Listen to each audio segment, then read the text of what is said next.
You already know more than you think. You just don't know how to read the signs. Yet. Because every person leaves clues, and Nietzsche's 18 psychological truths will teach you how to find them and what they really mean. This is the one skill no one ever teaches you. But once you see it, you can't unsee it. Now, this isn't going to be a simple top 10 list or some surface-level advice. This is a complete breakdown, divided into 3 powerful chapters. Each one builds on the last. So if you skip ahead or miss one, you'll lose the depth that actually makes this work. Stick with me until the end, because once you understand all 3 parts, you won't just read people more clearly. You'll start to understand yourself in a way that might shock you. From the time we're kids, we're taught to believe people's words. We trust what they say. We take language at face value. But Nietzsche warned us, be careful. Words don't always tell the truth. They often hide it. People don't speak from honesty. They speak from survival, from ego, from fear. What you see on the surface of someone's personality, that's not the real person. That's their armor. The one who seems overly kind might not be kind at all. They might just be terrified of being rejected. The person who seems confident and strong, they could be falling apart inside, praying no one notices. And here's the wildest part. Most people don't even realize they're doing this. They're acting out roles they never chose, smiling when they want to scream, staying silent when they want to cry. Their tone, their beliefs, their behavior, all shaped by what helped them survive. Nietzsche once said, "Every profound spirit needs a mask." And he didn't mean that as an insult. It was a warning. Don't confuse the mask with the person, because here's what no one tells you. People leak the truth all the time. Not in their words, but in the gaps, in the silences, in the things they avoid. The first psychological truth Nietzsche uncovered is this. 1. Everyone wears a mask to survive, not because they're fake, but because they're scared. To make it in this world, people create a version of themselves they hope will be accepted. But masks aren't perfect. They slip, they crack. And if you know what to look for, you'll see it. So what's the first sign? Tension. Watch for what makes someone uncomfortable. When someone flinches at a topic or changes the subject too fast, that's a crack in the mask. That's where the real person begins. 2. What someone hates in others reveals what they're hiding in themselves. This is one of Nietzsche's sharpest tools for seeing through people, projection. If someone constantly mocks arrogance, they're often insecure about their own self-worth. If they obsess over calling others liars, they're probably hiding a truth they're afraid to face. We attack in others what we fear in ourselves. So next time someone criticizes someone else, don't just look at what they're saying, ask why they're so focused on it. There's a story underneath. 3. Silence is louder than words. Nietzsche didn't trust language because most people use it to hide, not reveal. Sometimes silence says everything. When someone pauses too long, dodges a question, or gives a perfectly rehearsed answer, listen closely. That's where the truth lives. Someone avoiding vulnerability is already telling you everything about what they fear. 4. Loud virtue is often quiet vanity. Be cautious around people who constantly proclaim how good they are. The ones always correcting others, always preaching, always posting about their morals. Nietzsche called this the will to power in disguise. Sometimes morality becomes a performance, a way to feel superior. The more someone shouts about how righteous they are, the more likely they're hiding something behind that curtain. Because real goodness doesn't need applause. 5. People don't lie to you first. They lie to themselves. This one changes everything. When people say, "I'm fine, I don't care, I've moved on," they're not always lying to you. They've been lying to themselves for so long they believe it. Nietzsche saw self-deception not as evil, but as necessary. A coping tool, a way to survive a world that hurts. So when someone's story doesn't quite add up, don't jump to thinking they're manipulative. Realize they've been running from their own truth long before they met you. And that's exactly what makes it possible to read them, because the inconsistencies are where the truth starts to show. 6. Where someone feels superior, they're hiding deep inferiority. This is classic Nietzsche. People who constantly remind you how successful they are, they're often afraid they're not enough. The ones who insult others casually, they're likely terrified of being invisible. Confidence doesn't need to compete. It doesn't need to dominate or impress. It just is. So if someone's always trying to prove themselves, look closer. There's usually a scared child sitting behind the throne, wearing a grown-up crown. Here's the key insight. Reading people isn't about judging them. It's about understanding their core. The person who interrupts all the time, maybe they're not arrogant. Maybe they're scared of being forgotten. The person who posts every day about happiness might be begging for help in a language they don't realize they're speaking. The person who says, "I'm fine," but can't look you in the eyes, believe the body, not the words. These truths are not about manipulation. They're not about controlling others. They're about connection. Because the more clearly you see someone, the less likely you are to hate them. That was Nietzsche's deeper message.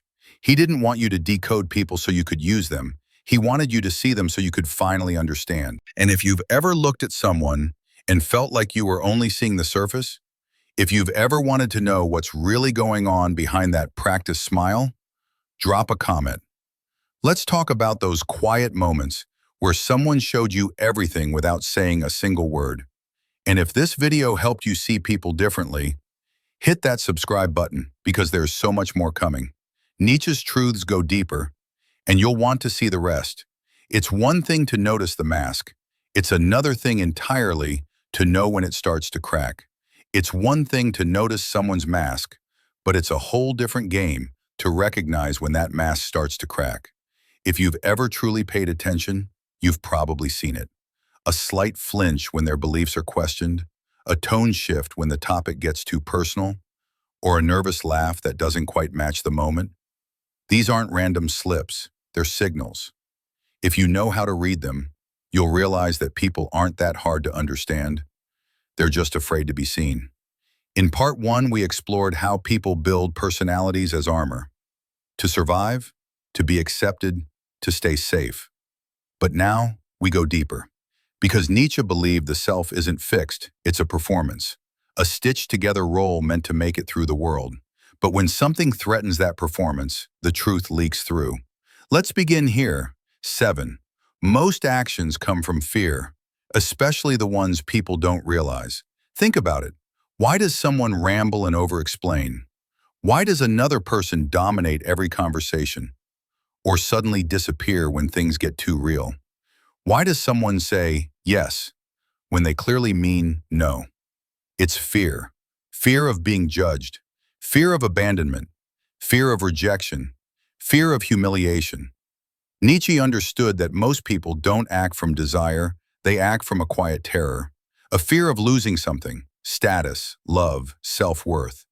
So when you're trying to understand someone, don't take their words at face value. Ask yourself, what are they afraid of losing? That's where the real story is hiding. 8. People project. What they attack in others is what they're trying to escape in themselves. This is one of Nietzsche's sharpest psychological tools. Someone constantly mocks emotional people. They're likely uncomfortable with their own emotions. Someone who constantly criticizes others for being fake, they may be living a lie they haven't faced. Projection is sneaky because it looks like clarity, but it's usually a form of self-avoidance. So when someone's always judging, nitpicking, or tearing others down, don't just focus on the target. Trace the criticism back to the speaker. What part of themselves are they trying to disown? It's not just a defense mechanism, it's a confession. 9. What looks like confidence often hides guilt. You've probably met this person before, the one who always seems composed, in control, unshakable. They speak with conviction, they never seem uncertain. But if you really pay attention, their smile is a little too perfect, their answers too rehearsed, their energy too tight. Nietzsche saw this in leaders, teachers, preachers, people who project certainty, not because they're strong, but because they're scared of being exposed. Scared of being wrong. Scared of being seen. When someone's confidence feels overperformed, look for the guilt they buried. Maybe it's regret. Maybe it's an old version of themselves they're trying to outrun. Real confidence doesn't need to prove itself. 10. Exaggeration reveals the truth people are trying to bury. Here's one you'll start seeing everywhere. The person who says, "I don't care what anyone thinks of me," definitely cares what everyone thinks. The one who constantly says, "I'm always happy, everything's perfect," likely isn't. Why do people exaggerate? Because their ego is trying to silence their insecurity. Nietzsche believed that extremism, whether emotional, political, or personal, is rarely a sign of strength. It's imbalance, a signal that something inside is off-center. So when someone's language feels too absolute, too intense, too loud, don't get distracted by the performance. Ask, what are they trying to drown out? 11. The need to control the outside world often comes from chaos inside. You know those people who micromanage everything? The ones who can't stand unpredictability? Who get angry when plans change? Who try to control others to feel okay? Nietzsche didn't see these people as powerful. He saw them as afraid. When the inner world is chaotic, the outer world must be tightly managed. If someone is obsessed with control, it's often because something inside them feels completely out of control. Their need to dominate isn't strength, it's a survival strategy. So instead of reacting with fear or anger when you meet a controlling person, see the truth. They're scared that if they let go for even a second, everything might fall apart. The stricter the mask, the more fragile the soul beneath it. 12. The more someone performs for the world, the emptier they often feel inside. This might be one of Nietzsche's most haunting insights, and it hits even harder in the age of social media. All the endless, look at me energy, the curated perfection, the carefully constructed identities. It's not always about confidence. In many cases, it's about fear. When someone doesn't believe they're lovable as they are, they create a performance to earn attention. It's not vanity, it's desperation. It's not arrogance, it's insecurity. A person who truly knows themselves doesn't need to perform. They don't need to be watched or liked or validated. They are already whole. So the next time you see someone whose life looks like a nonstop show, remember, it's not always about showing off. It might be about crying out. Now, if you're starting to feel like the room has gotten quieter, like you're seeing people a little differently, that's not by accident. You're not just hearing these truths, you're starting to feel them. You walk into a conversation and now notice the awkward pause after a compliment, the over-the-top smile after a hard question, the way someone quickly changes the subject. You're not mind reading, you're mask reading. And that's a skill Nietzsche didn't just want you to have for power. He wanted you to have it for empathy. Because once you learn how to truly see people, you stop reacting, you stop judging, you start understanding, and that changes everything. You probably noticed it by now. People don't just act randomly. Their behaviors follow patterns. Strange ones, rigid ones, sometimes even self-destructive ones. And Nietzsche understood something most people never admit. People don't grow out of their childhood, they just build adult lives around it. Behind every overreaction, every fear, every strange behavior, there's a history. A moment when the real self was told, "You're not enough like this." And in that moment, a decision was made, not with words, but with survival instincts. I have to become someone else to be loved. And just like that, the mask was born. 13. Most people are still trying to win a battle they lost in childhood. Look closely at someone's triggers, the things that make them angry, hurt, or irrational, and you'll start to see a pattern. It's not about the present moment, it's about the past. Why does someone panic when you raise your voice, even slightly? Why does someone shut down when they feel ignored, even if it's just for a second? Why does someone explode with rage when they feel disrespected? Because those moments echo something older, something they still carry inside. Nietzsche believed that the adult psyche is haunted by unfinished childhood conflicts, and most people aren't aware of it. They just repeat the same scripts in new roles with new people. So when someone overreacts, don't get lost in the noise. Ask, what wound are they reliving right now? You'll often find a child behind the outburst. 14. Guilt is often a leftover from someone else's belief system. So many people feel guilty for things they didn't even choose. They feel guilty for resting, guilty for saying no, guilty for wanting more. Why? Because at some point in their past, often in childhood, they were taught that these things were selfish, or lazy, or wrong. Nietzsche warned that most morality isn't chosen, it's inherited. We don't think, we absorb. And then we live under rules we never agreed to, enforced by voices we haven't heard in years, but still live inside us. So when someone feels guilty, it's not always about a mistake. It's often about a belief system they haven't questioned. What if the thing they feel guilty for is actually healthy? 15. What someone avoids says more about them than what they pursue. You can learn more about a person from what they run from than what they chase. Someone avoids silence, they fear their own thoughts. Someone avoids conflict, they fear disapproval. Someone avoids commitment, they fear vulnerability. Avoidance is a compass. It points straight to someone's buried pain. Nietzsche believed that the things we fear most aren't outside us, they're buried parts of ourselves. And every time we avoid something, we're giving that part more power. So, if you really want to understand someone, don't just ask what they want, ask what they refuse to face. That's where the truth is. 16. The desire to be good often hides deep self-rejection. Some of the kindest, most giving people you'll ever meet are secretly hurting. They're always helpful, always agreeable, always sacrificing. But not because they're full of love. Often it's because they're full of shame. At some point they learned, I'm only lovable when I'm useful. I'm only safe when I'm selfless. So they became the good one, the helper, the peacemaker, the one who never causes trouble. But here's what Nietzsche would point out. When goodness is based on fear, it becomes a prison. It's not virtue, it's self-erasure. So when someone seems too selfless, ask, what part of themselves did they have to abandon to be accepted? 17. People's beliefs are often their chains, not their truths. You'll meet people who cling to ideas with desperation, who fight for ideologies they don't fully understand, who define themselves by labels and identities, even when those labels hurt them. Why? Because beliefs can become bandages.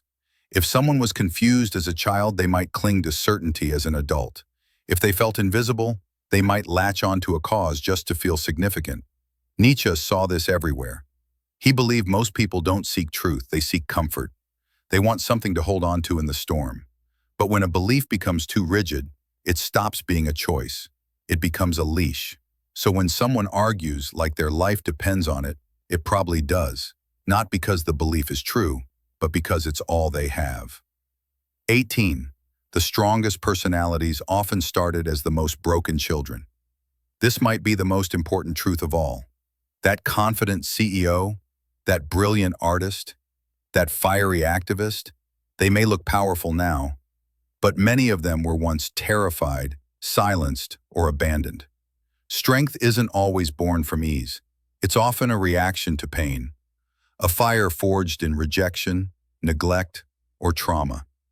Nietzsche called this transformation through suffering. He didn't believe pain was good, but he believed it could be used, that the soul could turn wounds into weapons and scars into armor.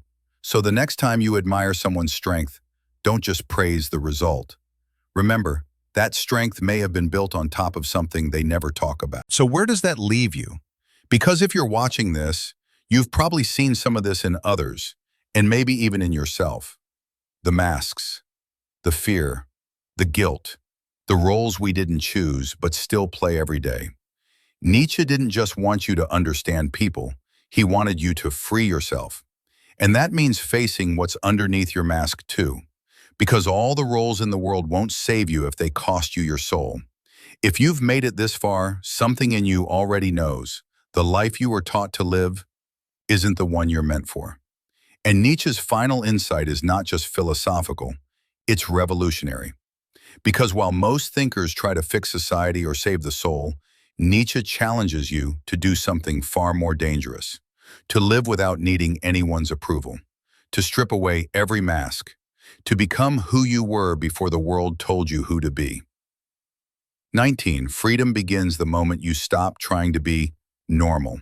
Normal is just a word for socially acceptable self-abandonment. People contort themselves into boxes, into careers, relationships, opinions, entire lifestyles, not because they want to, but because they believe they have to. Nietzsche didn't admire the obedient or the popular.